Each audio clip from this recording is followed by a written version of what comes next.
Kailan Sosa, Kailan Sage, Sage,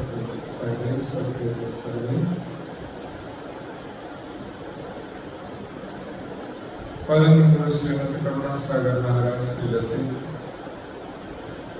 सकलता अद्वैत लक्ष्य बोध पंचीकरण ग्रंथ અને એનું પ્રકરણ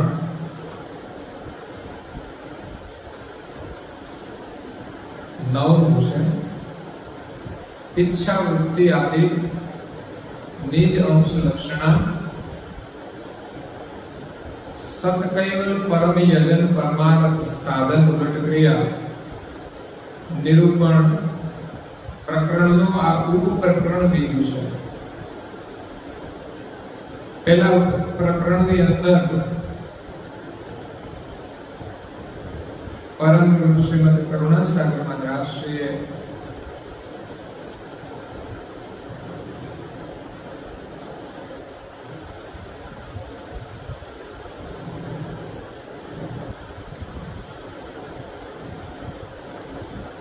પ્રકરણ 9 ના ઉપપ્રકરણ 1 ની અંદર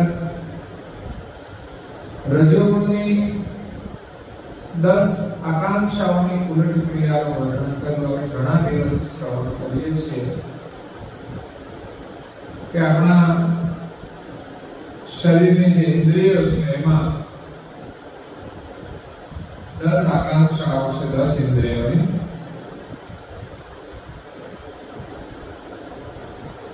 જેની સામાન્ય ક્રિયા તો બધાની અંદર સરખી છે. वे आंख જોવાનું કામ કરે, કાન સાંભળવાનું કામ કરે, નાસિકા ગંધને ગ્રહણ કરે છે, જીભ સ્વાદને ગ્રહણ કરે છે, ત્વચા ઠંડી અને ગરમીનો અનુભવ કરે છે. એ સિવાય કર્મ ઇન્દ્રિયો હાથ પગ हाथ लेવાનું પણ કાર્ય કરે છે, પગ ચાલવાનું કાર્ય કરે છે, મુખ દ્વારા આપણે સૌ ઉચ્ચારણ કરીએ છીએ, ઉપસ્થ અને મળ વિસર્જન ક્રિયા કુદરતના નિયમ અનુસાર થાય છે. પણ આ 10 જે ઈચ્છાઓ છે એ દરેક લોકો જુદી જુદી રીતે કરે છે. આપણે આ 10 ઇન્દ્રિયોની ઈચ્છાઓ એવી રીતે કરીએ છીએ કે જેના કારણે આપણે આ શરીરમાં રહેલું આપણું સ્વરૂપ ભૂલી ગયા છીએ. અરે આ માનવ શરીર મળ્યું છે એનો હેતુ પણ ભૂલી ગયા છે. અને જેને આ જગત બનાવ્યું છે માલિકને પણ ભૂલી ગયા છીએ. એટલે પરંતુ અહીંયા રજોગુણની જે 10 આકાંક્ષાઓ હતી એની ઉલટ ક્રિયા આપણને બતાવી છે. હું તો એમ કહું છું કે ફરી અને તમે વાંચી લો. આપણા માટે પ્રાથમિક સાધના છે અને બહુ સમજાઈ દેવી અને સરળ છે. રજોગુણની 10 આકાંક્ષાઓની ઉલટ ક્રિયા આપણે કરીશું ને આપણી બધી જ સાધના સફળ થઈ જશે. કાન દ્વારા શું શ્રવણ કરવું, નાસિકાએ કેવી ગંધ ગ્રહણ કરવી, આંખો દ્વારા શું જોવું, જીભ દ્વારા કેવા રસ પદાર્થો લેવા. અહીંયા સારાંશ પરમપુરી બતાવ્યો છે, પણ વિસ્તારથી આપણે કથાના માધ્યમથી પણ વર્તમાન સમયને ધ્યાનમાં રાખીને આપણે કેવી રીતે વર્તન કરીએ છીએ એનું વિસ્તારથી આપણે વર્ણન શ્રવણ કર્યું. છેલ્લી જે ગમન આકાંક્ષા બતાવી કે આપણે બધાએ ગમન કરવાનું છે. ગમન આકાંક્ષા કોની છે? તો કે ચરણની છે. પગની અંદર અહીંથી બીજે જવાની ઈચ્છા થાય એની ગહન આકાંક્ષા કહેવાય. પણ આપણે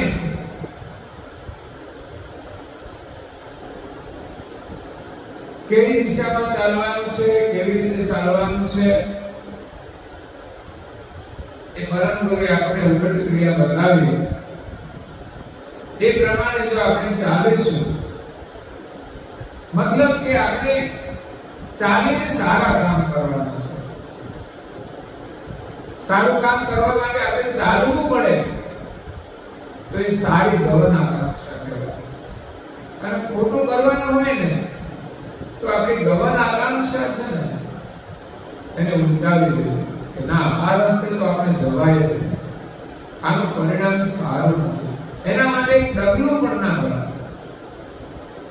કોઈ માણસ એમ કે હાલો મારી સાથે, પણ વિચાર કરે કે ખોટી દિશામાં કે ખોટા માર્ગે કે ખોટા કાર્યમાં લઈ જતા હોય તો એક ડગલું પણ આપણે ના ભરવું જોઈએ. તો અહીંયા દિવ્ય પરમ ગુરુએ તો આપણને તીર્થયાત્રા પણ બતાવી, ભક્તિની અંદર સેવા કાર્યો કરીએ એમાં પણ ચરણનો ઉપયોગ થાય છે, હાથનો પણ થાય છે. પછી સંત દર્શન માટે જવું, સંતની પ્રદક્ષિણા કરવી, પરમ ગુરુની પ્રદક્ષિણા કરવી, અને દરેક ઉત્તમ કાર્યની અંદર ઉતાવળી ચાલવું એ ગહન આકાંક્ષાની ઉલટ ક્રિયા છે. બાકી કામ વગર એક ડગલું ના ભરવું. હું તો જોઉં ને લોકો કામ વગર ને ગાડીઓ લઈને ફરતા હોય છે. કામ કશું ના હોય પણ ગાડીઓ લઈને ફરતા હોય છે. અને કોઈની સેવા કરવાની હોય ને ત્યારે આપણને તકલીફ થાય, મારે આ કામ છે, મારે આમ છે. ખરેખર જવું ત્યાં જોઈએ કે આ માણસ મુશ્કેલીમાં છે તો મારે એને મદદ કરવી જોઈએ. એના માટે આપણા ચરણ ચાલવા છે. અને ફરી આવો મનુષ્ય દેહ મળશે નહીં એવો વિચાર કરીને આપણે ચાલવાનું. હાથા દુખો મળે એના પહેલા હારા કામ કરી લો, પછી તો થવાના. પછી બેઠા બેઠા જે થાય તે કરવું. પરમ ગુરુ કહે છે કે આપણા શરીરના જે તત્વોના ભાગ છે એની જે પ્રવૃત્તિ થાય છે ને એ જાણી જોઈ કરવી, જાણ્યા વિના કશું કરવું નહીં. અને એ કાર્ય કરવામાં સારું કામ કરવાનું છે, સહેજે વાર નહીં લગાડવાનું, અનુમાન કરવાનું નહીં. ઉપાસના, જ્ઞાન, વૈરાગ કે જે આપણને મળે તો ઘર છોડીને દોડતા આવવાનું.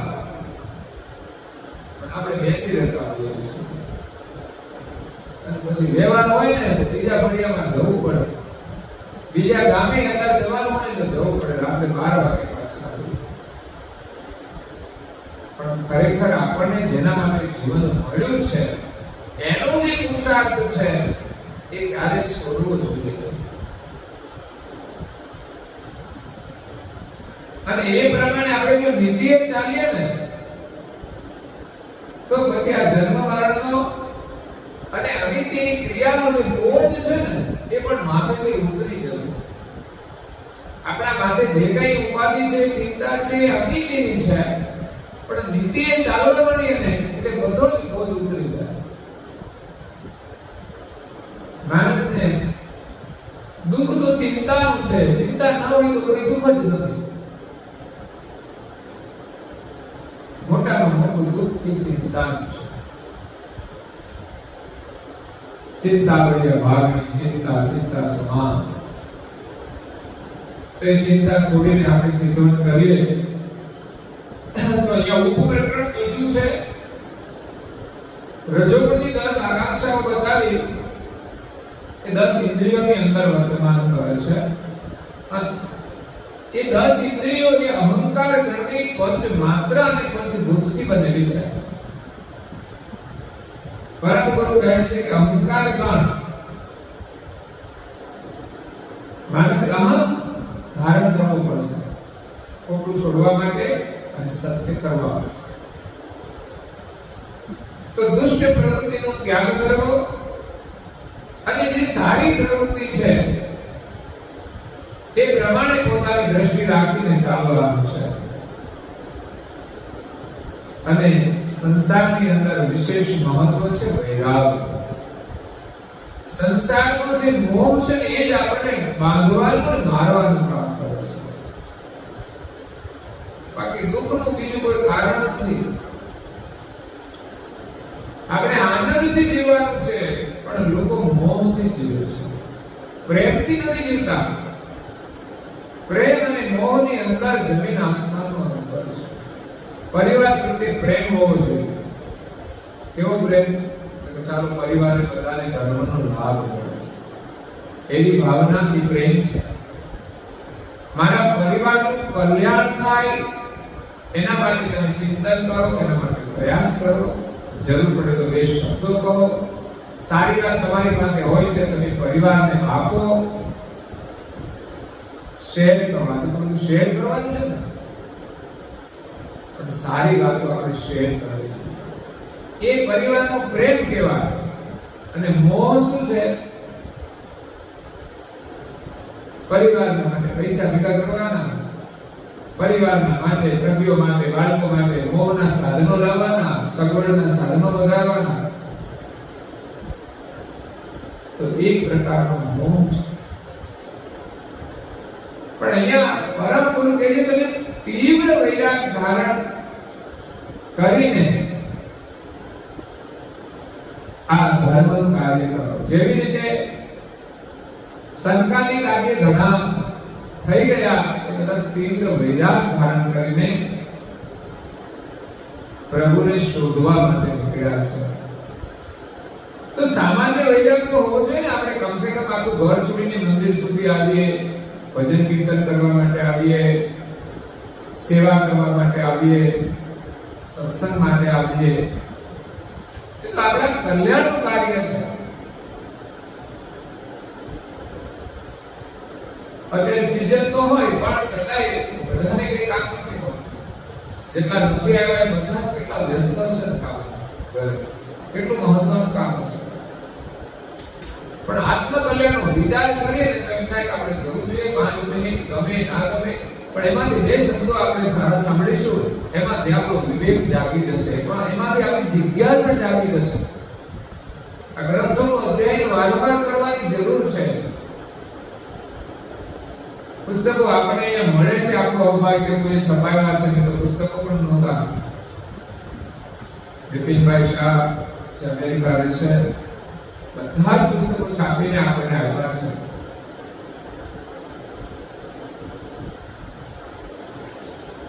તો આપણે વાંચવા જોઈએ. મેં કહ્યું છે કે આપણે આજે જેટલું વાંચ્યું એટલું જ રોજ વાંચો. એક જ પેજ, માત્ર 10 મિનિટ. વારંવાર વાંચીશું તો સમજાશે. અને આજે આગળનો જે આવ્યું છે પ્રકરણ 1, ઉલટ ક્રિયા, રજોગુણ, એટલી 5 વખત વાંચશો તો તમને સમજાશે. આગળનું પૂરું થાય એના પહેલા આગળનું જે આવ્યું છે ને, જે અભ્યાસ કરી ગયો છે ને, એને 5 વખત વાંચતા. તો હવે અહીંયા અહંકાર ગણથી પંચભૂત અને પંચમાત્રા થયા છે. રજોગુણની 10 આકાંક્ષાઓ, આ સ્થૂળ શરીરના તત્વો છે. આપણી સામે જે પ્રત્યક્ષ દેખાય એને સ્થૂળ શરીર કહેવાય. 10 ઇન્દ્રિયોથી બનેલું સ્થૂળ શરીર. અને 10 ઇન્દ્રિયો શાની બની છે? તો કે પંચભૂતની. પંચભૂત કોને કહેવાય? ભૂત જોયું છે? 5 ભૂત છે.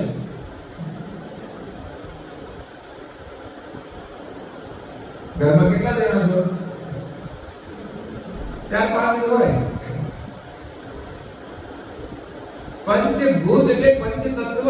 પૃથ્વી, જળ, અગ્નિ, વાયુ અને આકાશ ને પંચભૂત કહેવાય છે. તો આ 5 તત્વોની આ ઇન્દ્રિયો બનેલી છે. એક તત્વની 2 ઇન્દ્રિય બનેલી છે. પૃથ્વી તત્વની 2 ઇન્દ્રિય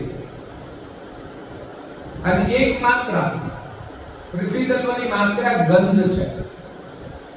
તો ગંધ માત્રાની ઇન્દ્રિય કઈ છે? તો કે નાસિકા અને મળ વિસર્જન.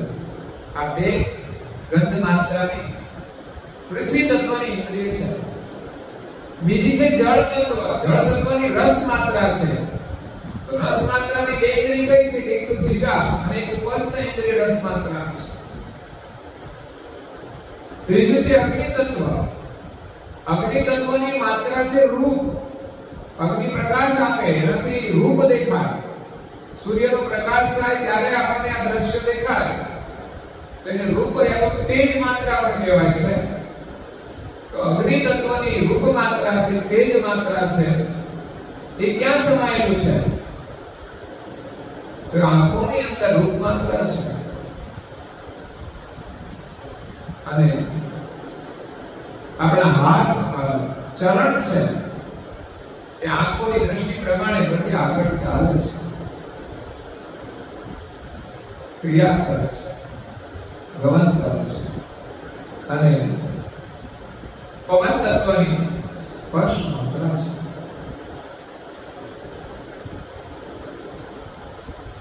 અને એની ઇન્દ્રિય છે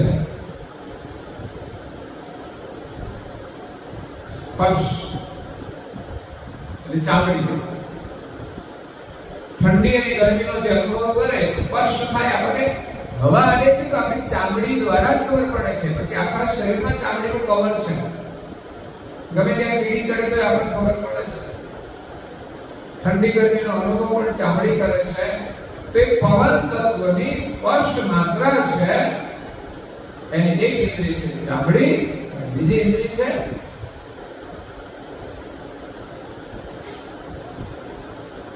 હાથ. પંજવાળ આવે તો પછી કોણ પંજવાળે? કોણ મદદ કરે? હાથ જ મદદ કરે. અને પાંચમી આકાશ તત્વની શબ્દ માત્રા છે. આકાશ તત્વની શબ્દ માત્રા. શબ્દ ક્યાં સમાયેલો છે? આપણે બોલીએ છીએ એમાં. અને બીજું સાંભળીએ છીએ ત્યાં. એ શબ્દ માત્રા છે. તો એક એક તત્વની બે ઇન્દ્રિય બનેલી છે. અને એની અંદર જ્ઞાન ઇન્દ્રિયની અંદર રૂપ, એની માત્રાઓ જોડાયેલી છે. કર્મ ઇન્દ્રિયમાં માત્રા નથી. પાંચ જ્ઞાન ઇન્દ્રિય. આંખમાં રૂપ માત્રા છે, કાનની અંદર શબ્દ માત્રા છે, નાસિકાની અંદર ગંધ માત્રા છે, જીવાની અંદર રસ માત્રા છે, અને ચામડીની અંદર સ્પર્શ માત્રા છે. પાંચ ઇન્દ્રિયો જ્ઞાન ઇન્દ્રિય છે. પાંચ પ્રકારની માત્રા એટલે અનુભવ કરે છે. આંખ રૂપનો અનુભવ કરે છે, જીભ રસનો અનુભવ કરે છે. એ પ્રકારે પાંચેય માત્રા એ આપણને અનુભવ કરાવે છે. તો સ્ત્રી અને પુરુષ, નર નારી, આજે પંચભૂતની બનેલી જે મૂર્તિઓ છે ને, એ કરતા માલિક એ ઇન્દ્રિયોથી બનાવેલી છે. શરીરોથી બનાવ્યા છે, એ ઇન્દ્રિયોથી બનાવ્યા છે. એ વિના સ્થૂળ દેહ પંચભૂત વગર તો કોઈ તત્વથી બનાવેલો નથી. એટલે ઘણા ભજનોની અંદર પણ આ બધી વાતો લખેલી હોય છે. પૃથ્વી, જળ, તેજ, સમીર, સમીર એટલે વાયુ, અને આકાશ, પાંચ તત્વથી આ બધા જ શરીર, પછી પ્રાણી, પશુ, પંખી, બધાના શરીર પાંચ ભૂતના જ છે. આપણે ગોળી પર બોલીએ છીએ ને, પહેલું શું બોલીએ છીએ? પૃથ્વી, તેજ, પવન, નભ, પાણી, અતિ પરલંત વિલાસી, ચૌદ લોક હૈ ઉનકી ભીतर, ઉનકે હૈ રૂપે આસી, સંતો નયા વિનાશી ઉપાસી. મેં અવિનાશી ઉપાસી. આપણે બધાએ કોની ઉપાસના કરવાની? તો કે અવિનાશી. પંચભૂત પૃથ્વી, જળ, અગ્નિ, વાયુ અને આકાશ, એનો પસારો 14 લોક સુધી થયેલો છે. તો 14 લોક સુધીની પંચભૂતની જે કઈ ચીજ હોય, જે કઈ વૈભવ હોય, એ બધો જ નાશવંત છે. એની આશાઓ જૂઠી છે. એ મળે તો આપણા માટે મહત્વનું શું? રહેવાનું છે નહીં. આપણી જેટલી જરૂરિયાત છે ને એટલું જ આપણા જીવન માટે આ બધાનું મહત્વ છે. એ સિવાયનો બધો જ સમય આપણે પોતાને ઓળખવા અને માલિકને પામવા માટે પુરુષાર્થ કરવો જોઈએ. એના માટે ચિંતન કરવું જોઈએ, એના માટે શ્રવણ કરવું જોઈએ. અહીંયા પરમ ગુરુએ સારાંશમાં બહુ સરસ વાત બતાવી છે. એટલે જે પંચભૂતની આ 10 ઇન્દ્રિયો બની છે, સ્થૂળ શરીર અને રજોગુણની 10 આકાંક્ષાઓ કહે. રજોગુણ પછી અહીંયા અહંકાર ગણ, એક ગુણ અને ગણ બેવ. 3 ગુણ છે અને 3 ગણ છે. એમાં આપણે પેલો રજોગુણ લીધો. 3 ગુણ કયા છે? રજોગુણ, બીજો ગુણ કયો? તમોગુણ, સત્વગુણ. રજોગુણ, સત્વગુણ અને તમોગુણ. અને 3 ગણ છે, અહંકાર ગણ, સ્વાકાશ ગણ અને અચંત ગણ. તો 3 ગણ ને 3 ગુણ, એમાંથી એક ગુણ અને એક ગણ આ બે ભેગા થાય છે અને એક દેહ બને છે. સ્થૂળ દેહ છે રજોગુણ અને અહીંયા અહંકાર ગણ.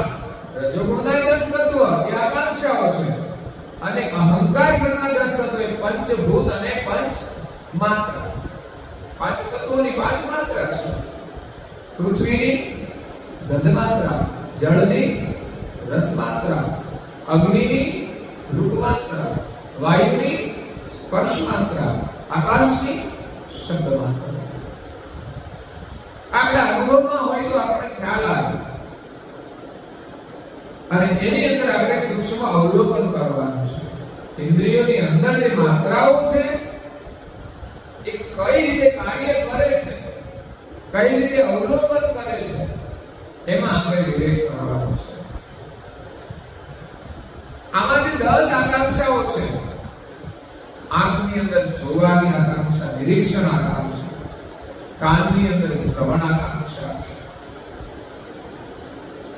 મુખની અંદર ઉચ્ચાર આકાંક્ષા, જીભની અંદર શુદ્ધા અને પીપાસા આકાંક્ષા. બધાના શાસ્ત્ર નામ છે.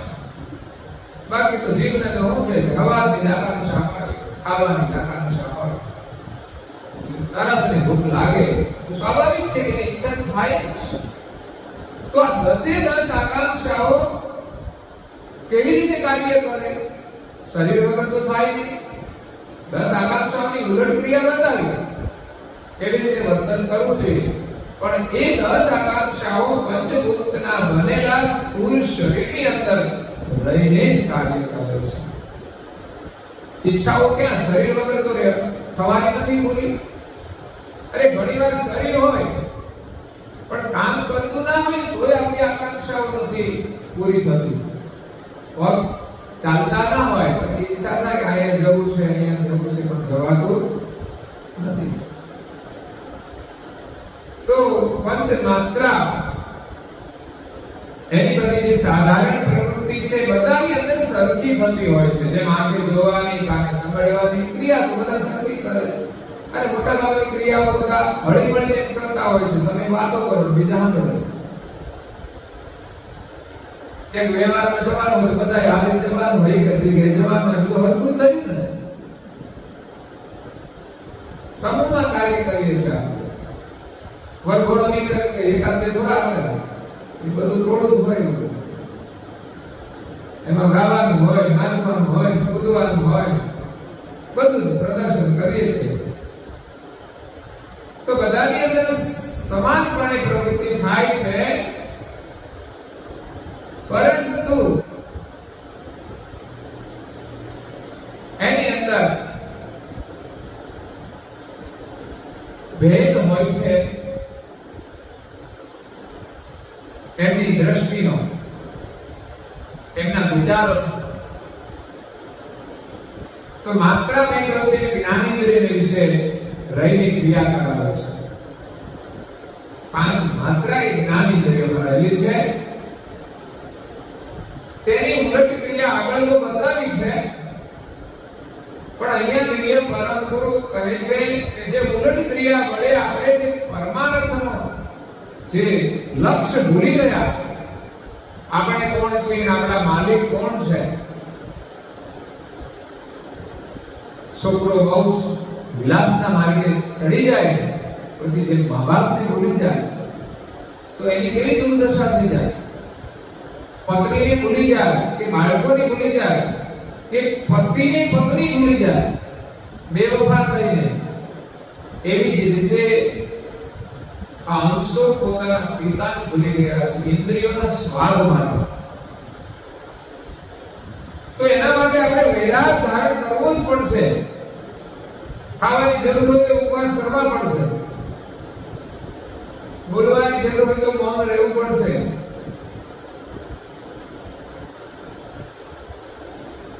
જોવાની જરૂર હોય તો આંખો બંધ રાખવી પડશે.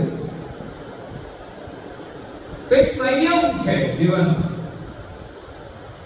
મહાપુરુષે ઇન્દ્રિયો કાર્ય કરવા માટે જ આપી છે, પણ વિવેકપૂર્વક આપણે કાર્ય કરવાનું છે. હવે આજે પંચમાત્રા એનો જે પરમાર્થ માર્ગ બતાવ્યો છે, ઉલટ ક્રિયા, એને સારાંશ અહીંયા કર્યો છે. આગળ આપણે કદી ચર્ચા કરી દીધી, પણ અહીંયા સારાંશ બનાવી દીધો કે શબ્દ જે સાંભળવો તે કેવો, કાનેથી શબ્દ સાંભળવાનો તો આદિ સત્ય પદનો હોય તે જ શ્રવણ કરો. આ એક જ વાક્યમાં આપણી શ્રવણ ઇન્દ્રિયની ઉલટ ક્રિયા બતાવી દીધી. જ્ઞાન ઇન્દ્રિય એની શ્રવણ માત્રા છે, શબ્દ માત્રા છે શ્રવણ ઇન્દ્રિય. કાનની શ્રવણ ઇન્દ્રિય કહેવાય છે, જે શ્રવણ કરે છે. એની માત્રા છે શબ્દ, શબ્દને ગ્રહણ કરે છે. એટલે કોઈ વાતો કામ વગરની હોય એમાં બહુ રસ લેવો. બધા ભેગા થઈને વાત કરે તો રસ ના લે એનું પેટ બંધ થઈ જશે. યાદ રાખજો, તમે વાત કરો ને સામેની વ્યક્તિ જો આડું અવળું જોવે તો તમે વાત કરવામાં રસ રહેશે. આપણા માટે જરૂરી છે, ઉપયોગી છે, સાચી છે એ જ વાત સાંભળવી જોઈએ. સોક્રેટિસ પાસે કોઈ ફરિયાદ ન થાય કે તમારો શિષ્ય છે ને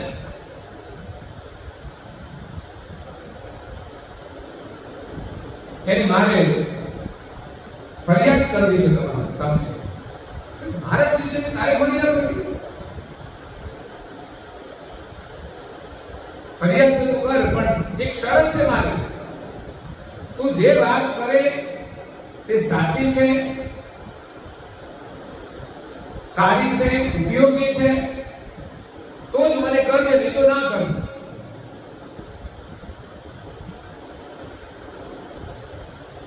પણ સાચી ના હોય એનું કોઈ મહત્વ નથી. સારી વાત ના હોય, ઘણી વાર સાચી ભલે હોય પણ સારી ના હોય કોઈ મહત્વ નથી.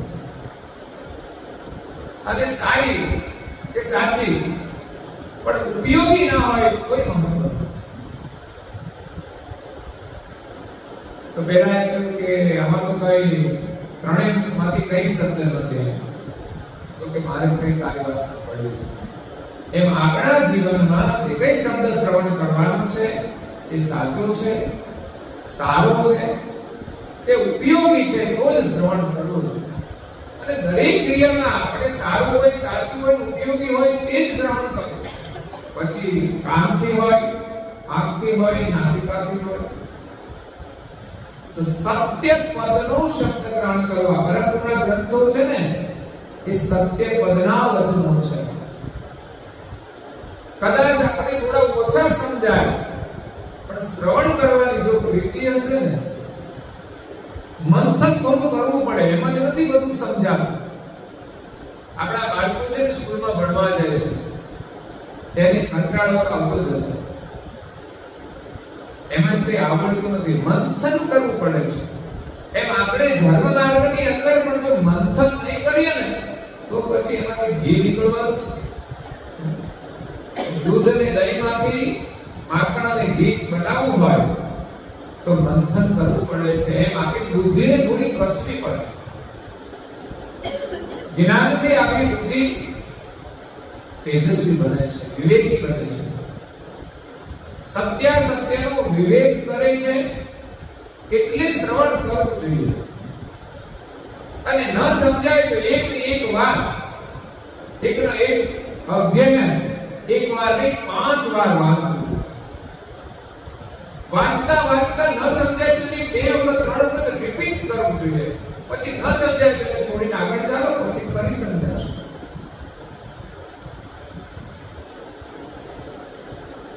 એ રીતે આપણે અભ્યાસ કરીશું તો ખરેખર આપણે સમજણ મળશે. બીજી વાત કરીએ આપણે પદાર્થને જોવા. જે સત્ય પદના હોય એને શ્રવણ કરી અને પદાર્થ જોવો. જગતને જોવાનું છે પણ સત્ય વચનો સાંભળીને એ પ્રમાણિત વસ્તુને તમે જોવો.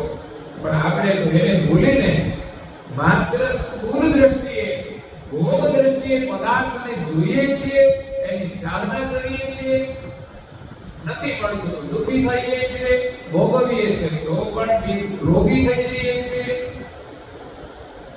એક પ્રકારે જે સત્ય પદ હોય એ જ વચન સાંભળવા, એ રીતે આ દુનિયાને આપણે જોવાની છે કે આપણે સત્ય પદને પામવા માટે આજે જગતને જોઈને આપણને માલિક યાદ આવે કે ભગવાને કેવું જગત બનાવ્યું છે. પણ આપણે તો એને ભૂલવાનું કામ કરીએ છીએ, યાદ કરવાનું બદલે. અને પદાર્થોની પાછળ માણસ ગાંડા થઈ જાય છે. અમુક ગાંડા તો હોય છે લોકો જે હોસ્પિટલોમાં હોય, પણ આમ જુઓ તો દુનિયામાં બધા ગાંડા છે. કોઈ કોઈની પાછળ ગાંડું છે, માયાની પાછળ બધા ગાંડા છે. આદિ કરતા જેને આ જગત બનાવ્યું છે, અને બીજું ક્રમ જે નિત્ય છે. આ શરીરમાં ચૈતન્ય નિત્ય છે. આપણે આ જગત દેખાય છે, બહુ સુંદર લાગે છે, પરંતુ તમે વિચાર કરશો તો એની પાછળ એક સત્ય વસ્તુ છે જેના કારણે આ બધું સારું લાગે છે. એ ન હોય તો આ બધું સારું દેખાતું નથી અને એનું કોઈ મહત્વ નથી. આપણી સામે બધી મૂર્તિઓ છે, બધી સારી દેખાય છે ને, ચેતનવંતી, પણ એની પાછળ સત્ય વસ્તુ પડેલી છે. એના કારણે આ શરીર ચેતન દેખાય છે, સુંદર દેખાય છે, એ બધું કાર્ય કરે છે. તો આપણે જોવાનું છે સત્ય પદને જોઈ અને એનો સ્પર્શ કરવાનો. આપણે તો પદાર્થોને સ્પર્શ કરીને બહુ ગમે છે, એમાં આપણે આનંદ કરીએ છીએ. સારું મુલાયમ કપડું હાથમાં લીધું તો આપણને ગમે છે, પહેરવું ગમે છે. કોઈના શરીરનો સ્પર્શ કરે તો આપણે ગમે છે. મુલાયમ દરેક વસ્તુ ગમે છે. નાવાનું સાબુ હોય તો પણ આપણે ગમે. પગમાં પહેરવાના જુતિયા હોય તો મુલાયમ હોય તો ગમે છે.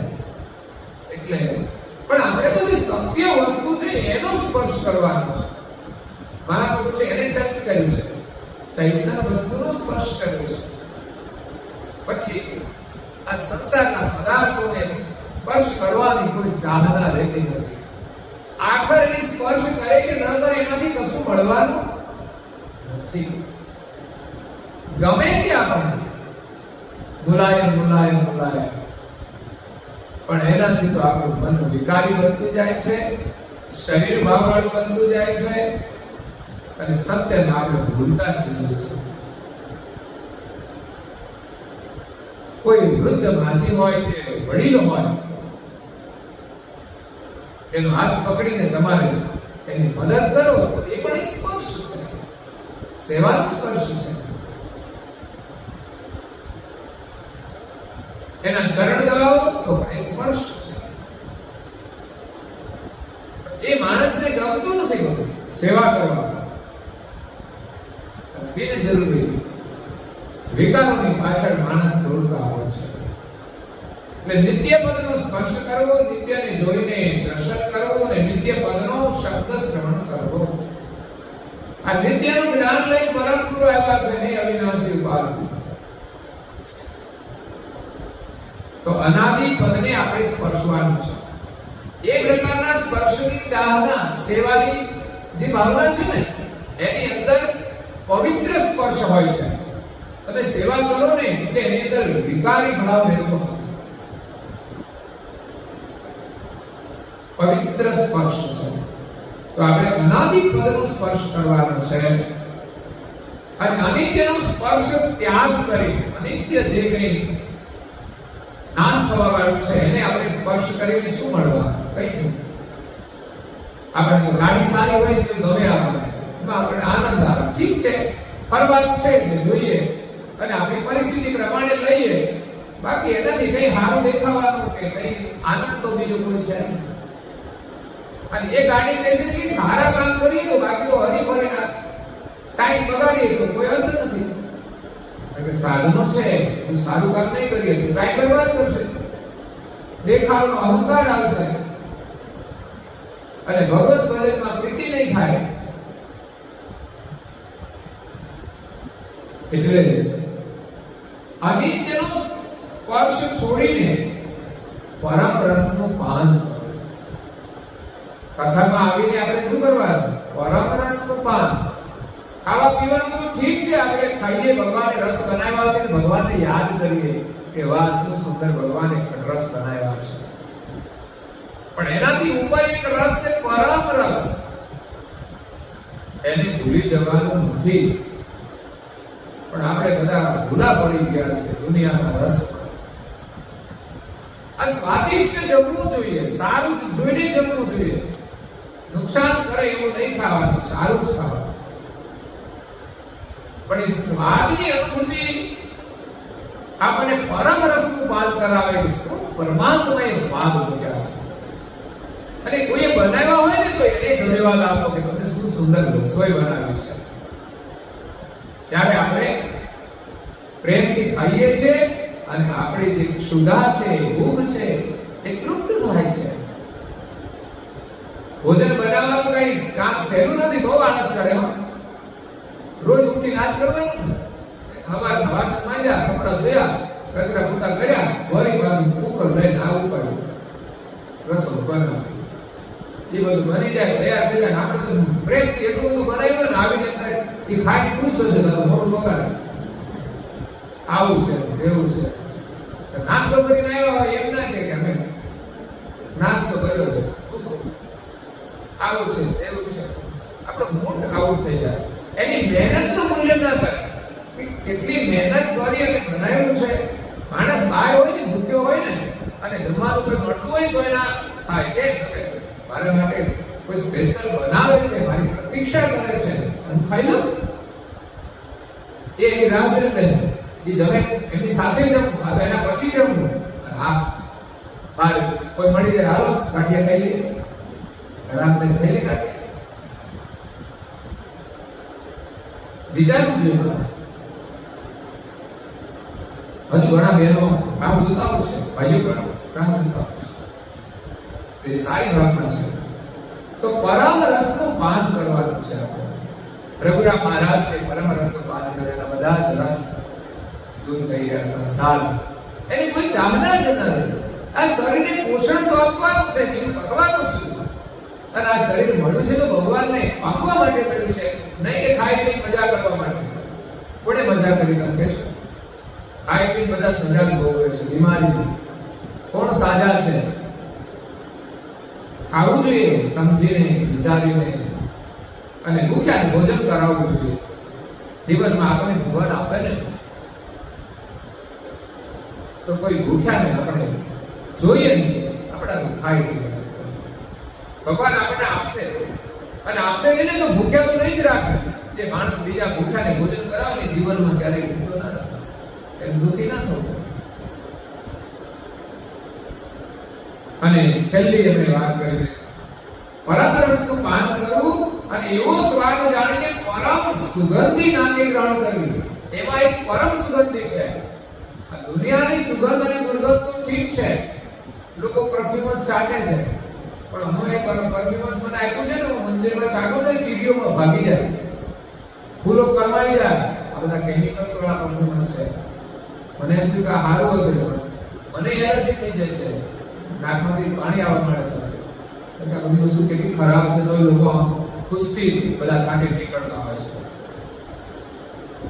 ખરેખર છાંટવા જેવી વસ્તુ નથી હોતી. હા, અત્યારે વસ્તુ માનવામાં આવે છે સુગંધી વસ્તુ, એનો ઉપયોગ સેવામાં થાય છે, પણ સારી હોવી જોઈએ. કેમિકલ્સ વાળી વસ્તુ હોય તમે ફૂલ પર છાંટો તો ફૂલ કરમાઈ જાય, કાળા પડી જાય, કીડીઓ ભાગી જાય, તો માથે પડે તો મરી પણ જાય. એ આપણે છાંટી ખુશ રહીએ છીએ. આપણે તો સેવા પૂજા કરીને આપણે સુગંધ ગ્રહણ કરવાની છે. એમાં એક આંતરિક સુગંધ છે. અહીંયા કરુણાસાગર બાપજી કહે છે કે આ માત્રાના યોગે બધું આપણે ગ્રહણ કરીએ છીએ, માત્રા વિના કંઈ થતું. જે 5 વસ્તુ બતાવી ને, શબ્દ ગ્રહણ કરીએ છીએ, ત્યાર પછી જે સ્પર્શ કરીએ છીએ, જે જોઈએ છીએ, જે રસ ગ્રહણ કરીએ છીએ, નાસિકાએ સુગંધ ગ્રહણ કરીએ, પણ આ માત્રા વડે થાય છે ક્રિયા. માત્રા વિના એ ગ્રહણ થતું નથી.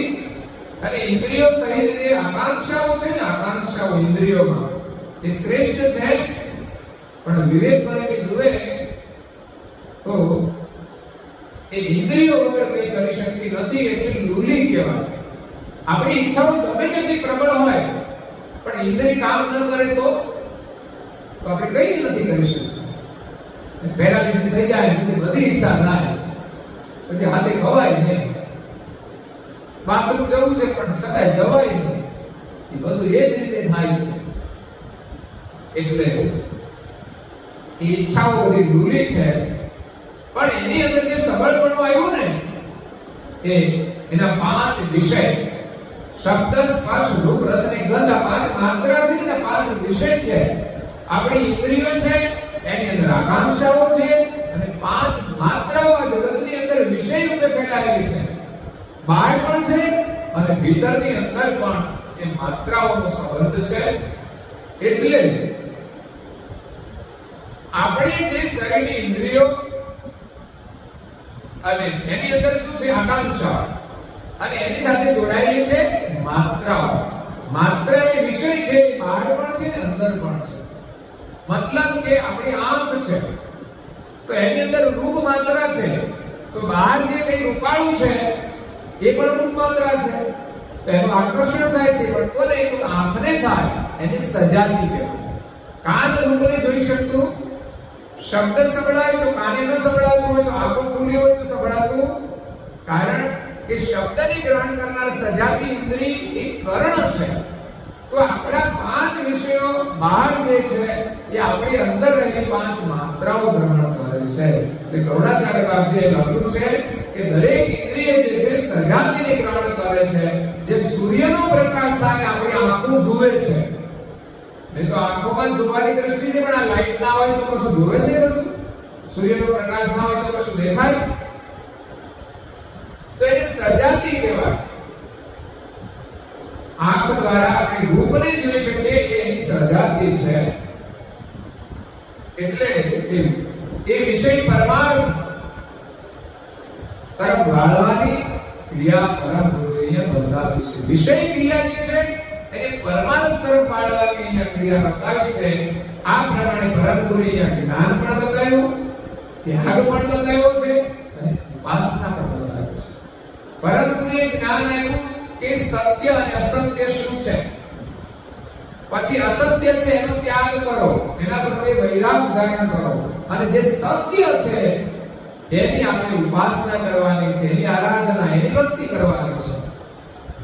તો આ અહંકાર ગણના 10 તત્વ, પંચભૂત અને પંચ માત્રા, રજોગુણની 10 આકાંક્ષાઓ અને અહંકાર ગણના 10 તત્વ, પંચભૂત અને પંચ માત્રા, આ રજોગુણની 10 આકાંક્ષાઓ ત્રણેય મળીને ત્રિપુટીની ભેગી ક્રિયા થાય છે. રજોગુણની 10 આકાંક્ષાઓ અને અહીંયા અહંકાર ગણના પંચભૂત અને પંચમાત્રા, આ 20 તત્વોની ક્રિયાઓ સાથે થાય છે.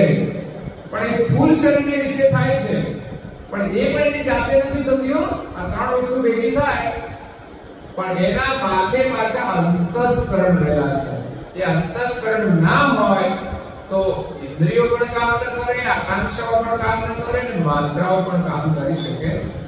તો 3 વસ્તુ નીચે જે ભેગી થાય, રજોગુણની 10 આકાંક્ષાઓ અને પંચભૂતના અહંકાર ગણના પંચભૂત અને પંચમાત્રા, એ સ્થૂળ દેહના 22 તત્વો થયા. કેટલા થયા? રજોગુણ 1 એની 10 આકાંક્ષા 11, આ બાજુ અહંકાર ગણ 1 અને એના 10 તત્વો પંચભૂત અને પંચમાત્રા. આ 11 નું 22 તત્વો એ સ્થૂળ દેહના છે. એની ઉલટ ક્રિયા બતાવી, પણ એ એકલી ઉલટ ક્રિયા નથી થતી. એના ઉપર સૂક્ષ્મ દેહ આવશે અને એમાં આવશે પ્રકાશ કણ અને સત્વગુણના પંચદશ કણ ને પાંચ અવસ્થા. અને ગણની અંદર આવશે પ્રકાશ કણ, પંચ સંભસ્કરણ અને પાંચ વ્યવસ્થા. તો તેની ઉલટ ક્રિયા આગળ બહુ સૂક્ષ્મ છે, પણ આપણે ધીમે ધીમે અધ્યયન કરી અને એનો અભ્યાસ કરીશું.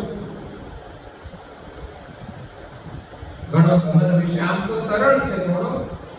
આજે અંતસ્કરણ આવશે થોડું આપણને થોડું ઓછું સમજાયું, પણ છતાંય આપણે વાંચન કરવાનું, આપણે ખબર પડે કે ઇન્દ્રિયો ઉપર અંતસ્કરણ મન બુદ્ધિ અહંકાર છે તેમ તો થોડી થોડી તો ખબર પડશે જ. એ કામ કરે છે, એના પર શું છે, એના પર શું છે, આ શરીરમાં કઈ તત્વો કેવી રીતે કામ કરે છે સમજાવશે અને કેવી રીતે આપણે કરવું જોઈએ. અહીંયા બરાબર ઉલટ ક્રિયા બતાવે છે, એટલે એને કેવી રીતે કરવું જોઈએ એ જ આપણા માટે મહત્વનું છે. તો અહીંયા સમય થાય છે તો આજે કથાને અહીંયા આપીએ. અસ્તુ સત્ય સાધે બોલાય દો પછી જય જય જય જય